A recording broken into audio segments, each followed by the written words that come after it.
You're watching Rurouni K95's anime review on Angel's Egg. Hi Ruronis, this is your pal Rurouni K95 here. Today's anime review, I get to cover another anime OVA film from 1985 for today's anime review is Angel's Egg. Angel's Egg is a Japanese OVA film written and directed by Mamoru Oshii, released by Tokuma Shoten on December 15th, 1985. The film was a collaboration between artist Yoshitaka Amano and Oshii. It features a very little spoken dialogue.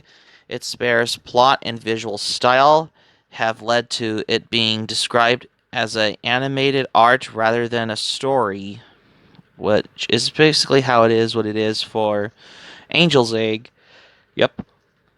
Yeah, and it's made by the company Studio Deen that worked on half of the Urusei Yatsura anime series, which is made by Studio Deen, which is known for their work on Ranma half. So let's review Angel's Egg. So, Angel's Egg follows the life of an unnamed young girl living alone in the unidentified building near an abandoned city. She cares for a large egg which she hides under her dress, protecting it while scavenging the depict neo-Gothic Art Nouveau cityscape for food, water, and bottles. In the prologue, however, an unnamed boy in the militant garb watches an orb-shaped vessel covered with thousands of goddess-like sculptures descended from the sky. Awakened by the orb's whistles, the girl begins her day of scavenging, but soon crosses paths with the boy on a wide street traveled only by biomechanical roving tanks. Frightened by the boy, who carries a cross-shaped device over his shoulder, the girl runs off down an alley where she returns to investigate. The boy has left. She resumes searching for food and glass bottles, avoiding the statuesque figures of men clutching harpoons. Later, the girl spots the boy again and approaches him. He turns and, surprisingly, produces her egg, and from underneath his cape, she had abandoned it on the plaza where she was eating. He instructs the girl to keep precious things inside you or you will lose them, and returns the egg when asked what she believes is inside the egg. The girl asserts that she can't tell him. The boy then suggests breaking the egg to find out which incesses the girl and drives her away only to be pursued by the boy. Eventually, the chase gives way to the pair bonding as stoic fishermen figures spring to life and frighten the girl. The fishermen race after enormous shadows of coelacanth-like fish that swim across the surfaces of the streets and buildings. The animated men efficiently lob their harpoons at the shadows, hitting only brick and stone. As the shadows swim away, the girl explains while the fish are gone, the men persist in hunting. The air went out the commotion with the vast cathedral decorated with stained windows of fish. Leaving the city and heading towards the girl's settlement, the pair stop within a massive structure which appears to be the carcass of a beached leviathan. Noticing an engraving of a tree on a pillar, the boy describes his memory of a similar tree, which grew to hold a giant egg containing a sleeping bird. When the girl inquires to what the bird dreams of, the boy flatly asks if the girl still won't tell him what's inside her egg. The pair ascend staircase or ride with the bottles of water like those the girl collects on each steps, adding her newest tribute to the lines of bottles. The girl and boy reflect on their amnesia, wondering about their identity and purpose. The boy begins to recount the biblical tale of Noah's Ark.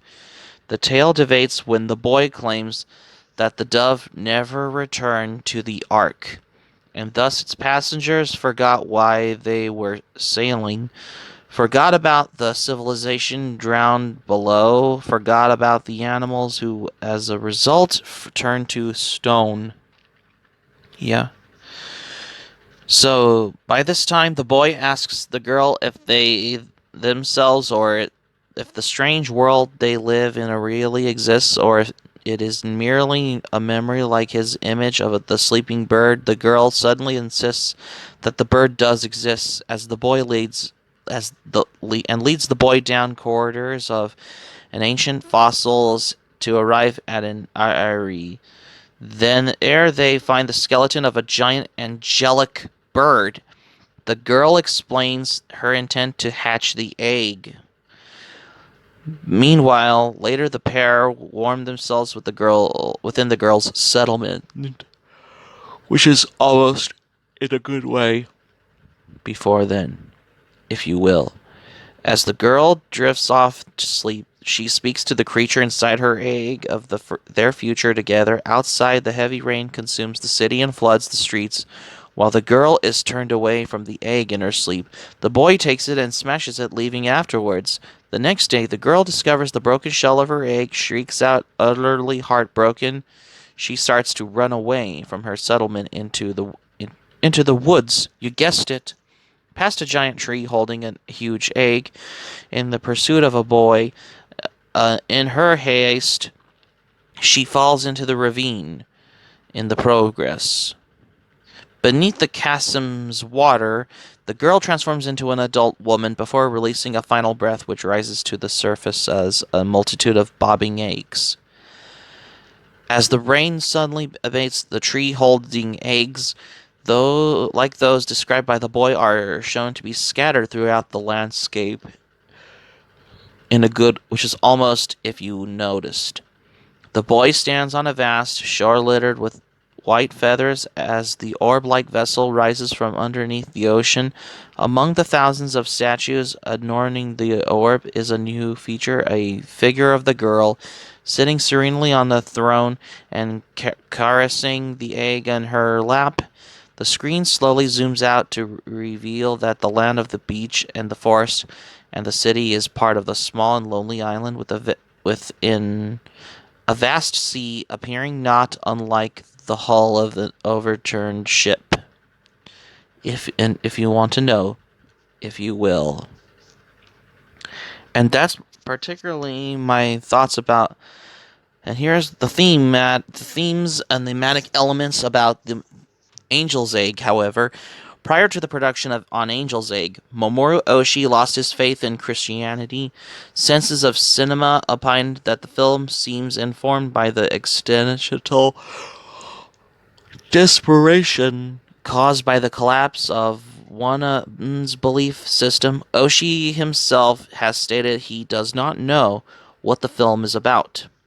The film repurposes ideas that Oshii developed for a cancelled Lupin III film, which later became Legend of the Gold of Babylon, which I haven't seen it yet, but probably for another time, I guess. But anywho, both concepts focus on a mysterious girl, while The Angel's Egg is based on the cancelled film's Angel Fossil. Angel's Egg was a collaboration between Oshii and Amano. The animation was produced by Studio Deen, which is known for their work on Ranma Half and other anime in general, with Hiroshi Hasegawa, Masao Kobayashi, Mitsunori Miura, and Yutaka Wada working as producers. Oshii and Amano collaborated on the script, and Yoshihiro Kano composed the music. Angel's Egg was released in the direct-to-video format on December 15, 1985 by Tokuma Shoten. The 71-minute OVA will later be used as the skeleton for the Australian live-action film In the Aftermath, directed by Carl Colpart. Colpart's movie occasionally intercuts with footage from Mamoru Oshii's Angel's Egg with dubbed-over dialogue, which does not appear in Oshii's film, as how do you expect seeing footage from Mamoru Oshii's Angel's Egg in Carl Kalpart's film In the Aftermath. Angel's Egg did not do well with the critics on its release, and Oshii stated that it kept him from getting work for years. However, it is considered one of the highlights of artistic anime and his career as a director. Brian Ruh, a critical analyst of Japanese popular culture, stated that it was one of the most beautiful and lyric films in the animated medium. Helen McCarthy, who called it an early masterpiece of symbolic filmmaking, stating that its surreal beauty and slow pace created like a zen-like atmosphere, unlike any other anime out there on this planet as well. In his book, Horror and Science Fiction Film 4, Donald C. Willis described the film as a haunting, poetic, melancholic science fantasy film, and for non-Japanese speaking viewers at least, a very cryptic one. Willis also included the film in his list of most memorable films from 1987 to 1997. Bakano.com called it Angel's Egg is a real Rosakkic test, and the viewer may get one of the multiple meanings behind this beautiful film. Oshii has shown that he has perfectly mastered the art of storytelling without any dialogue. Well, most animes may have dialogue, but this is particularly a long way from Belladonna of Sadness. But anywho, though the film wasn't perfect, he later stated that the movie is a timeless and even epitome of visual art. In an article, Senses of Cinema on Oshii, Richard Sochensky stated that the film was Oshii's purest illustration of both Oshii's visual mythology and his formal style. The review noted that Patlabor 2 is more sophisticated, Ghost in the Shell is more important, and Avalon is more mythical, complex, but the low-tech, hand-drawn. Angel's Egg remains Oshii's most personal film. Yeah, because this movie has the music was done by Yoshihiro Kano. Yeah, and also it's had a collaboration with Yoshitaka Amano, who's known for his work on anime such as Science Ninja Team Gatchaman, Kashan, Time Bokan, Yatterman, Zenderman, Rescue Man, Tekkaman, The Space Knight, as well as and he also worked on Amon Saga, Twilight of the Cockroaches, and he also worked on a number of animes such as Jungle Emperor, Ibiate, Ten Nights of Dreams, as well as he also worked on Starzan ZS, Radio City Fantasy, Genesis Climber Mospieta. Oh, and he's also famously known for the movie Vampire Hunter D, which I've already looked back on my previous anime review on Vampire Hunter D. This is also created by Mamoru Oshii because this anime movie came out on December 15, 1985, which is probably within a year after Urusei Yatsura Beautiful Dreamer, which I've already covered on my previous anime review. This was released in 1985 on December 15, 1985, which is probably around the same time as Urusei Yatsura anime television series, which I've already covered on my previous anime review, I guess. But Mamoru Oshii only directed 106 episodes of Urusei Yatsura until he quits the production to work on several Patlabor films, including his other films, including Angel's Egg. But for Angel's Egg, I consider this to be the most well-known artistic anime film that has particularly like zen-like vibe, melancholy feel in science fantasy type anime OVA film as well. So that's going to be it for my anime review on Angel's Egg. Thank you for watching, but before we go, here's my thoughts on Angel's Egg. When I first watched Angel's Egg, I consider this to be the well-acclaimed OVA film from Mamoru Oshii with Itaka Amano as a collaboration together, which is probably Oshii's personal film. Hope to subscribe for content. My anime plan link in the description down below. You can share this video on your Twitter, Facebook. If you have Twitter, Facebook account, and all social media, be sure to give this video a thumbs up by clicking on the like button on this video. Feel free to leave in the comment section. Be sure to subscribe to my channel, RurouniK95. Feel free to join my channel, especially if you're new to my channel. Hit the notifications bell button. Keep it otaku for this anime review, and I got another anime review coming up. Stay tuned for my next anime review. I'm going to cover another 80s anime movie from 1987 with my anime review on Lily Cat. Stay tuned for my next anime review on Lily Cat, because you won't want to miss another anime review.